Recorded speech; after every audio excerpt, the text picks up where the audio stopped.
Welcome back to another episode of Corralling the Chaos. Today's topic is all about relationships. And let's face it, our entire industry is built on relationships and who you know, how you treat them. And it really can kind of make or break you in this industry. And your approach to your relationships is really what defines your reputation, I think, in this industry. And whether we like it or not, all of us have a reputation. We hope it's for something good, but that's not always the case in this industry. And a lot of people haven't really caught that link between the relationships and your reputation. And so today I've asked one of my favorite reputation builders in the industry to discuss this with me. And that is Nicholas Van Dyke, who is the labor manager over at Web AV based in Salt Lake City. So welcome. I appreciate it. Thank you for having me on, and I think this is a high honor. I'm excited to be here. And I just have to say, I just have to brag for a minute. You know, it's when you come across, we all deal with different individuals in this industry. And I know we're going to talk about this a little bit, Nicholas, but I have to honestly say, anytime our company has had an exchange, whether it's an email, whether it's an in-person conversation, it has always left me feeling good. And here's what I mean by that. Whether it was through the sales process, sitting down with the Webs, whether it's talking with Melanie, who's your current CEO, or whether it's talking to you or some of your PMs, you all just have this knack. And our whole company talks about it, about the Web team. You guys just have this knack for how you communicate and the respect in which you show people, whether it's a vendor, your freelancers, any of those things. And so that's why we wanted to talk specifically to you, because I think all of you can teach our industry something. So I just wanted to call that out because I think you guys just do a fantastic job of that. So as we kind of dig into that, I would love to kind of hear some of the insights you have on the importance of freelancer relationships, specifically in our industry. I like it. I want to talk about your accolades. I appreciate your accolades, and honestly, I don't think that I would work for Web if I didn't believe that they weren't the best. Right? I work for Web because I believe that they're the best, and that's people. Yeah. So, building relationships to me, I think, is all about consistency. Ooh, I don't hear that much. What does that mean? Well, okay, so the relationships that I've got with some of the freelancers, we're talking freelance pool. The more often that I hear from, work with, is the stronger relationships that I've got. So if we're talking about building and maintaining those relationships, it's consistency. And I've got a handful of freelancers that they'll send on their calendars of availability. Mm-hmm. And that's nice, right? As a labor manager, I want to be aware of where, my critical people are and what they're doing. And, it's nice that I can see that they're taking personal time. I care about that. I want to make sure that I'm seeing some of those things, even though they're freelancers. I care enough. And what's nice about some of those parts and pieces is I can then have the personal conversations. Hey, I see you're having a vacation soon. What's going on? Tell me about this. And oftentimes in those calendars of availability, I don't often respond to them, but I will use them. And I don't know if freelancers understand that. I don't know, I don't know if they know that. What do you mean that you'll use them? What does that mean? Yeah. So in our processes at Web, I'm an in-between. Right, our producers are the ones working with clients, and they're going to build the rosters. They're going to build what positions we need on what shows, and they understand the scope better. They understand the schedule better. They're going to build those parts and pieces and hand them on to me. I certainly can build those parts and pieces. I have to understand scope and work with clients. I don't often do that. I'm in between. So I get these positions or these labor orders, and I'm now working with my producers. I'm now talking to them about, okay, who's available? What skill sets do they have? And so I'll refer to these calendars of availability that freelancers oftentimes send on, and I'll go to them and I'll say, oh, well, we've got so-and-so that this is their availability. And Lasso's nice that Lasso has the calendars and it has the ability to do those things. But it's like, if I'm talking about consistency and seeing information consistently from people, that's one of those parts and pieces. I mean, the other parts and pieces on building relationships and staying consistent, I have freelancers that will often just call me and we'll shoot the breeze for just a second. Yeah. Right. So I will say within the consistency, I don't think it matters what it is, right? This calendar availability is nice. I have dozens of freelancers that will send memes to each other, right? And depends on the personality. Some of them are dark memes, right? Depends on the personality. Some of them are lighthearted memes. That doesn't really matter. But what matters is this consistency, right? Another part or piece that I prefer, I enjoy sending out, what are they called? Christmas cards, right? We have a pool. I think our pool is roughly 500, 600, 700 in there, right? And consistently year by year, we're using 300 or 400 individuals to run our shows. But I send Christmas cards, personally written Christmas cards. Hey, it was fun to see you on the show back in March. Yeah. Hey, I appreciated all that you did for XYZ client in June. And I do my best to remember the parts and pieces, the times that I saw. I don't go to a lot of shows, but I do my best to remember what happened in people's like history and what they do. And so I do my best to also reach out consistently and each and every year send out those Christmas cards. Way to make a transaction personal, right? Because to your point, right, they're sending you availability. That's a transaction sometimes, and you're not biting on that. You're taking the time to be more intentional and to focus on the relationship, not just, they're going to be able to work this show for you. All the time. What's funny is I was thinking about this question earlier, and I was thinking, if I had to make any suggestion to any freelancer out there that's sending on calendars of availability, the only other thing that I would make sure to add to each one of those emails is a dad joke or some joke somewhere, because like Laffy Taffy jokes, I'm going to jump into that thing, right? I'm going to look at that joke. I'm going to enjoy it. I mean, and it's going to draw my attention longer than just, this is a great little calendar of availability. And it makes it memorable. I'm getting a calendar from Anthony, and he always has good jokes. I can't wait to open this calendar from Anthony. Yeah, I love that.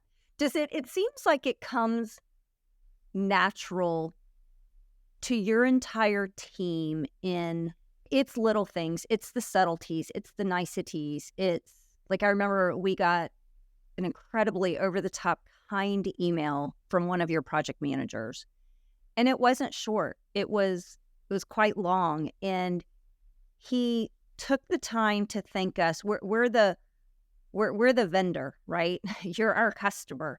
And he took the time to not just say thank you, but he was very specific, and it was such a thoughtful email. And I know that took time for him. And it's those things that mean so much, right? Whether you're forging a relationship with a freelancer, with a vendor, provider, with a client, whatever it is. And it just seems like your whole company just has nailed that. I mean, literally with every single person I've talked to, and it's just even the little things. Like, I think a lot of people in our industry, they forget how to be just kind, because I think so many people in our industry have become jaded over the years. And I don't know where that comes from. I know when I joined the industry over a decade ago, it was very shocking to me that everyone thought everyone's out to get them. And so everyone's walking around, with either a chip on their shoulder, this defense mechanism or something, right? Like freelancers are mad, you're not paying me fast enough, you're not giving me good jobs. And the clients are like, why can't you work 18 hours? We're paying you. What do you mean you need a break? It's like everyone was just jaded. And then here comes your company with just the greatest authenticity and kindness and it's little things, right? It's not grand gestures. It's taking the time to write the email. It's, you handwriting Christmas cards, right? Those are the things that people remember. And so I think if nothing else, I just hope people take a minute to pause and to remember you are creating an emotion with every single interaction you have with somebody, whether it's an email, whether it's a phone call, and anything you can do to stand out, to make them feel something in a positive way from that small interaction is memorable. And that is what dictates your reputation in this industry. And I think we all have such an opportunity that we either miss or that we waste because we're jaded or moving too fast or we're quippy with our words or whatever. And I've just always thought your company, every single interaction has just been phenomenal. And so I think you guys probably don't even realize that you do it. You definitely do it, Nicholas, with every single email. And I see the emails that you send to our teams. If somebody has a question, it gets passed around. Like, it's every single email. And so I just think that's something that we can all take from the conversation, because my hope is our industry gets a little bit kinder, a little less defensive on things, and not so much a chip on the shoulder, which sometimes we see. So I just think you guys did a great job with that. But when you think going along the lines of still the freelancers, what are some of the challenges that you have when it comes to managing relationships with freelancers? I like that question. Can I come back to that question in just a second? Yeah. Yeah. We can Right, come back. back to the building those relationships. A couple of thoughts I had while you were complimenting the web so much. I appreciate that. But couple of thoughts: common ground, finding common ground. That chip on the shoulder. What's the right Is that word? just me? Am I the only one that sees that? Feel free to say yes. Or do you sense that too? Oh man, there are, between my home and my web office, the office that I drive to, there is one major production house that's the same size as web, and there's 5 to 10 local production houses, and I pass all of them Mm-hmm. every single day that I drive to web, and that's intentional. That's because web is the best, and I think that chip on the shoulder comes from the idea that there's not enough work to go around. There is. There totally is. There's plenty of work. Absolutely. There's Yeah. enough work for everybody and more. We can Yeah. barely keep up with it. Yeah. Right. So the idea of scarcity, right, I think is a problem. And one last thought, right? And this came up, I think you and Tom Stinson talk about this frequently when you talk to Tom, is that you're only as good as your last show. And that's a phrase that everybody knows, and that you're really your own brand. Mm-hmm. And that's so much more personal and internal than people, I think, realize. You can only do as good as your last show. And now that's not to say that, like, you're only as good, because I think there's some limitations there. But overall, the connotation of that thought, I think, is pervasive. So, but back to your other question, challenges. Yeah. What challenges? First off, the real answer here, Angela, Yeah. we don't have challenges. We don't have challenges. It's not a thing. Web. We don't. I will say, though, we have a value. We have one of Sunshine or rainbows. Yeah. We have 11 core values. One of our core values is we face challenges with optimism. Yeah. Now I can't say that we don't have challenges. We do, right? But they're the same old challenges that everybody else has, right? Getting people to show up on time, the right place, have a good attitude, work hard, be on time. What's interesting about the challenges that we have is, one more time, we don't have challenges. That's not real. And especially not in labor. I mean, obviously labor is hard to work in, right? It's just a hard place. But the vision and mission that web has, and you've kind of talked about it, but the vision and mission that web has, from show to show, internal to the gears and mechanisms that drive web, right? They're part of us. Mm-hmm. They're part of a grander vision and a better style of doing shows. And our producers, you talked about this, right? Our producers literally are lights. I would describe that, right? When they're on show site, they're a light. They're not this dark, ominous being that you can't approach, right? And maybe they're covered by NDAs, and so you really shouldn't. I don't know. No, the producers that we have are approachable. Yeah. Kind, and they'll talk to you. And, I remember some of my first experiences freelancing for web. This was 2014, 2015, and I was brand new to the idea of freelance. I'd worked for some venues in the past, and that was kind of where I gained my grounds. But on my first 2 or 3 shows, interested in audio, right? Everybody's an audio guy. I went up to the producer and I went up to the A1 and I was like, "Hey, can I stay late? And can I just watch you do things because I want to?" Yeah. And everybody was supportive. Everybody was like, "Hell yeah. What? Yeah. How would we not do that?" Right. More people would ask, right? You want to just hang out Yeah. and watch? Yeah, I really do. We're supporting, so I know that they're a vibrant light. And it's like, if we do have challenges, right? If people, I'll say people, freelancers, or clients, doesn't really matter. Mhm. If there are challenges, which there aren't, it's really easy to mitigate those. One more time, right? If I described web, right, in this situation where it's like, okay, there's a challenge and we've got, somebody ahead of us and we're head to head. We're butting heads, we're causing problems. There's way too many scenarios that our TDs will go out and have a doc conversation. I'm sure have heard of those. Let's go and talk about this on the doc. Generally, right, that means let's go put our boxing gloves. Yeah. Let's go figure this out man to man. That's not the web way, right? Web will have doc conversations and we'll talk through our values. Hey, by the way, one of our core values is that we do the right thing always. So Mhm. tell me about this scenario, why we're butting heads. Let's talk through this and let's make sure that, if we're facing these challenges with optimism, one more of our core values, and that we're creative in our solutions and making sure that everybody feels like, they've got an equal voice in solving whatever problem we've got. And so instead of going head to head, right, we realign people, missions, visions, and the producers and technical directors, the people, that are the supervisors and leaders within web. They do a really good job at taking what could be a head-to-head confrontation, changing people's visions or changing our visions, either or, right? Those both are good solutions, to where we're no longer head-to-head, we're facing in the same direction.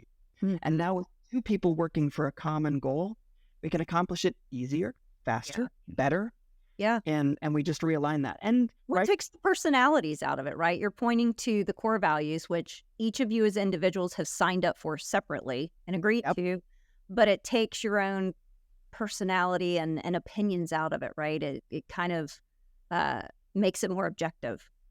And sometimes there's not time, right? Sometimes you do have to brute force those. And sometimes, right, because if there's a critical error and there's not enough time, well, then it's seniority. And obviously that's a thing, right? I like that you talked about the agreement, because we do have agreement, the people who agree to our core values, right? We have them sign that. That's one of the very beginning steps of our onboarding process. But they still have to choose it day by day, right? Work hour by work hour. They have to choose to adhere to those principles. And if they don't, then it's not worth our time. It really isn't. That makes sense. We don't have challenges. Exactly. Not challenges, just opportunities to be faced with optimism. That's right. Well, tell me a little bit about we've talked about the freelancer relationship. I think that's definitely something that I think freelancers struggle with, right? How they're trying to figure out, how do I establish a relationship with the companies? Every company I'm talking to, it's always about trying to be there and support their freelancers and do those sorts of things. But let's talk about business to business relationships, right? Whether it's your clients, your vendors. Tell me a little bit about your philosophy on the business to business relationships. Most people at web don't agree with my philosophy. I gotta say that out loud. Okay. They see my philosophies as problems. Okay. And that's specific to labor companies. Okay. Right. So any company that we're looking to book labor, skilled or unskilled, I have a very strict no poaching policy. Mm-hmm. In so much that, like, so we've got one specific vendor I really like. If you've heard of show services out of Orlando. Okay. Ruben Bellini, owner operator, recently passed away. And I believe Natasha, his wife, has taken on that, and Brian Crandall. But we oftentimes will get people asking about working with web across the nation, often, generally every day. And if anybody ever comes to me from the Orlando market, I would call Ruben first. I'd say, hey, Ruben, is this person on your roster already? Mhm. And if they are on your roster, what's our process to onboarding them? Is it a limited fashion? Is it not a limited fashion? How can we protect our relationship, labor company to labor company? I think that's way more important, way more valuable than any individual freelancer relationship. Mhm. right? Because as I'm booking, as I'm supplying these shows that we've got with um, labor from across the nation, we do our best to try and find local pools. I do my best to, find the diamond in the rough, the people that really care the same way as we do, that subscribe to, the same values that we have, because it does make all the difference on a show site. Their crew members see that. Their crew members go, man, I want to work with this company, Webb. They're different. They unload their trucks different. They talk different. I feel different. Literally, a show in Nashville, as is at every single show, you have your show crew that's going to clean up their desk, and then they're going to get cut, right? Because they've been there all day, and they don't want to be there any longer. They're going to go into overtime or double time soon enough, and so they're going to get cut, and you're going to load the trucks with the general hands. I think it was like 90% of the show crew that we cut came back to us and said, "Hey, I'm having fun. Can I stay clocked out and help load these trucks, please?" That literally happened. You won't ever hear that. No, you don't hear that. That's obnoxious. How I was going to say, please don't pay me, and I'm going to help Yeah. these trucks. I'm having Yeah. so much fun that I just want to be in this environment. I don't want to go to the hotel bar and drink. That sounds like way less fun. I don't want to go find whatever else that people are going to go find in whatever city they're in. Yeah. We literally had, I don't know, it was probably only like 10 individuals, maybe 12. Mm-hmm. But they said, we enjoy this environment so much more than whatever else we could do from, now 10 p.m. to midnight. We'd like to just stay here for 2 more hours and load trucks and wind cables and pack boxes. Yeah. You never and enjoy the environment. No. Yeah. That literally, I mean, that's not the first time, right? Now, it was abnormal that 90% of the crew decided to do that. Yeah. And they asked to do that. And what's funny is I was talking to a couple of those guys afterwards, and they were like, I don't do that. That's not a thing that I do. Yeah. Yeah. Other companies that I work with, I don't want to stay there any longer. Yeah. I want to go get a drink and relax. Yeah. So that is different. Web is different. That's just real. And again, not the first time that happened. 90% abnormal. So again, it's the little things, right? It's not the grand gestures. Like you said, your producers, they're a light at the show site, right? Like they're just being who they are naturally, right? And I think those are the things people are watching. And that's what I want our audience to take away. People are watching how you do business, how you interact, the words you choose, your facial expressions, manners. Are you saying thank you? Are you smiling? All of those things lend itself to the relationships that you're building. Are you trying to establish a relationship, or are you just kind of mad at the world and kind of standoffish and truly want to treat it like a transaction? I'm going to show up, I'm going to do A, and I'm going to earn B for this. That's it. Thank you. Goodbye. And there's so many new people entering our industry right now. And I hope that they hear, when they still see that on show site, because it is still happening, that's not actually how you make it in this industry. And so many people in the industry who start by working at show sites, they're the ones who go and build their own companies, right? And go and start their own. And that's not how you build a company either, by doing that. And so the old saying, make your friends before you need them, right? Be friends with people, even your competitors. Be friendly, be kind, be the person in the company that other people want to be around and work with. And so, as we wrap up, I would love to kind of hear, how do you think, I've shared a lot about kind of my opinions on why I think relationships are so important in this industry, but how do you think building relationships can affect this particular industry?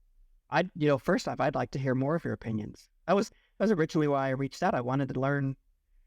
I don't think I'm anywhere near a professional in building relationships, and I want to learn how to build those business-to-business relationships. Honestly, I feel pathetic when I think about the relationships that I have built business-to-business. I think there's much more value out there that I have not reached. I'm excited for what John Barron's doing with Loop. I hope that'll be a connection process. Yeah, and absolutely. So, if anybody out there hasn't joined Loop, join Loop.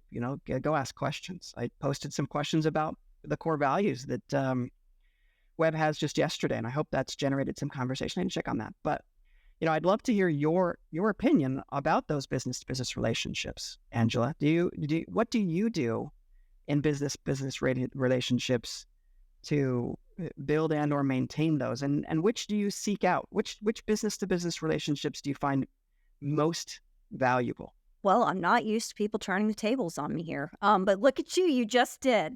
And that is actually my answer is I think as you're doing that, um, I think you build relationships by being genuinely curious about the other person, whether it's a freelancer, whether it's an employee, whether it's a competitor, whether it's a client.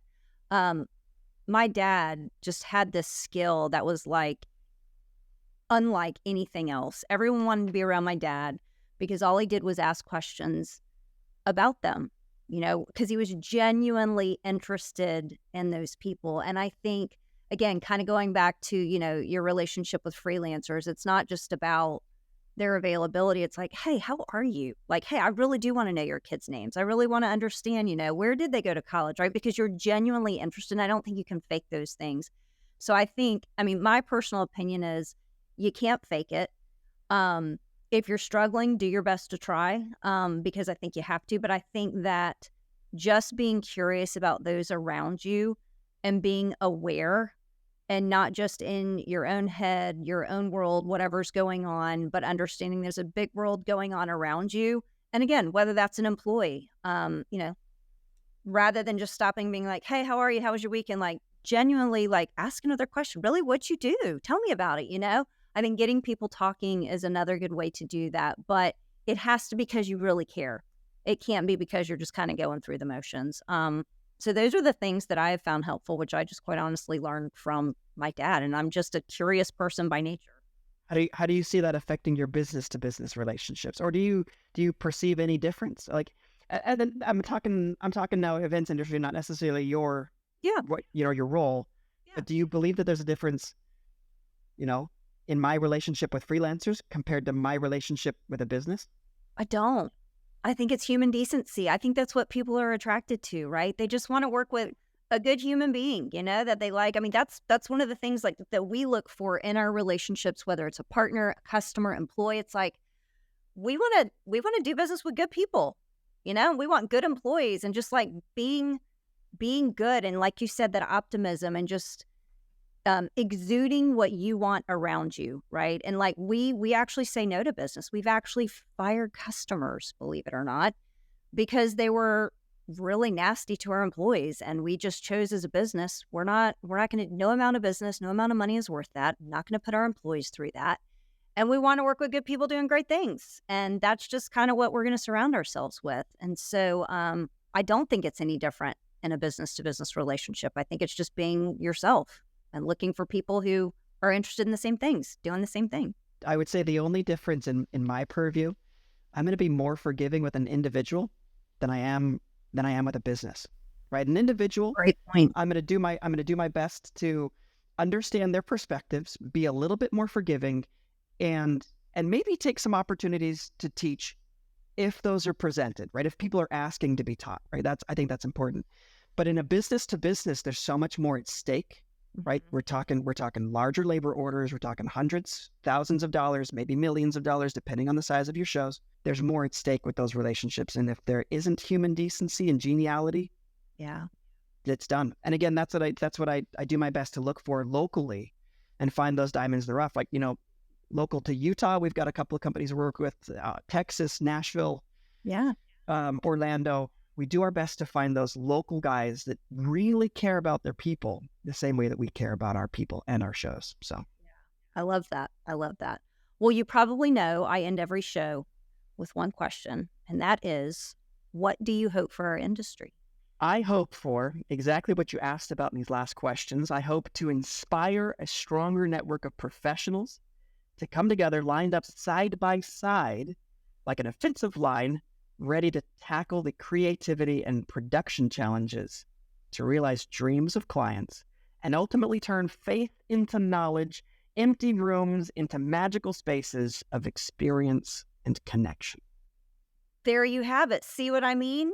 Well spoken, just how you say things, inspiring, all those things. No wonder you're so great at building relationships.